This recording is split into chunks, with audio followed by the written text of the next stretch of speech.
Good day everyone, welcome po sa ating channel. Ito na, magbubukas na naman tayo ng item na to. Galing sa isa natin binilan. Galing Bulacan. Yan, check natin kung ano tong item na to. Kasi nakalimutan ko na. Madali pa tayong mga ina-unbox dyan, or i-unbox.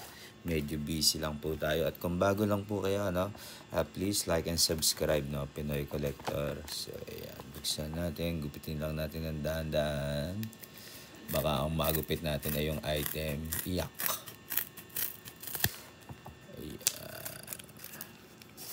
Ayan po. At meron po tayong FB page, Pinoy Collector din po. Kung meron kayong gustong i-share or itanong ng mga item, kung may halaga po ito, Ayan, paalala lang po, hindi po lahat ng luma ay may halaga, Ibig sabihin ay hindi ganun kataas kasi yung ibang mga lumang pera is tinatawag natin na common coin lang, Unlike sa mga 1944 pababa o 1945, may mga silver po yan, opo. Tapos, hindi naman lahat ganun ang price. Siyempre, depende sa quality o sa grade ng coin. Kung ito ba ay clean, UNC, uncirculated, or damage, Kahit gold coin pa po yan, kagaya ng isang tanggalin ko lang po sa pagkadikit. Kagaya ng isang isang nagbebenta sa atin, ine-expect niya yung gold coin niya ay aabot ng yung 4P na meron naman din tayo, ine-expect niya na aabot ng more or less 40k. 40k yung gold coin niya, samantalang hindi naman ganun kaganda yung gold coin niya. Medyo gas-gas na at parang may mga alam niyo yung parang yung ex-jewelry, yung tinanggalan ng gold para ma-gold test. In short, galing na siyang pawn shop. Nasanla na siguro, kaya gano'n na. Tapos puro gas-gas. Diba? Siyempre, ikaw bilang collector ka, ang gugustuhin mo, yung magandang quality talaga. So, ito, ito 20 pesos to. Ito ang Commonwealth, na Mindanao Emergency Note, 20 pesos. Another 20 pesos. Iisa ata ang pumirma na ito. Ayan, iisa. So, ayan, 20 pesos yan. Good condition. Meron lang wallet fold, pero maganda pa po yan. Tapos meron din tayo ditong 50 centavos. 50 centavos Mountain Province. Meron din tayong 5 centavos and 5 centavos. Ayan po, kung may makikita kayo katulad nito, share ko lang po sa inyo to. Ito uncirculated kasi ito. Uncirculated.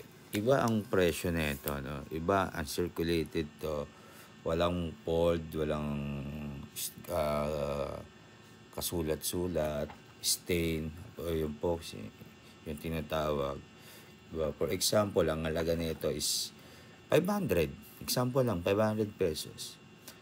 Kung may ganito kayo at hindi naman siya uncirculated or ganito kaganda, bumababa ang presyo, nag-iiba ang price. For example, ito 500, tapos yung pera mo, kahit na uncirculated pero may wallet po, bumabagsak yan. Opo, 400 or 300. Tapos kung damage na, kahit lumang pera pa yan, hindi siya mabibili ng ganong kamahal. For example, 500 nga to, damage na, sino magko-collect? Babagsak ang presyo niya. Minsan 100, 150, or minsan wala pang ang bibili. Wala pa nga. Kasi nga, ikaw bilang collector, ano ba naman yung gusto mong i-collect? Di ba yung maganda? Ito, uncirculated to.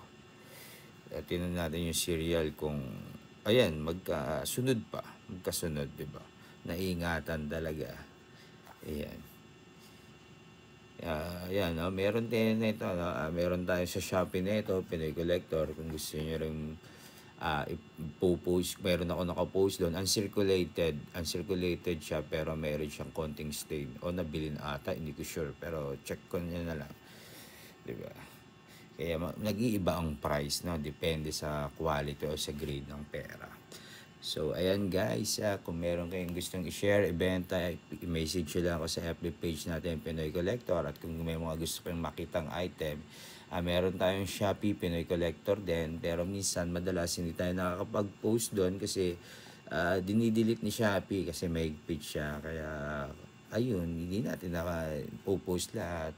Kaya kung meron kayong gustong itanong kung ano yung item, i-PM nyo lang ako. No? I-PM nyo lang ako, pwede nyo ako message direct sa aking FB page. Sabihin nyo lang, bro, meron ka bang ganito? Ano? May gold coin ka ba? O meron kang 1 peso na 1907? Meron po yan, 1908, 1909 hanggang 1910. Yung 11 at 12 natin, not for sale kasi isa lang. May 1903 tayong for sale din. Meron tayong 1903, 04, 05 na 20 centavos.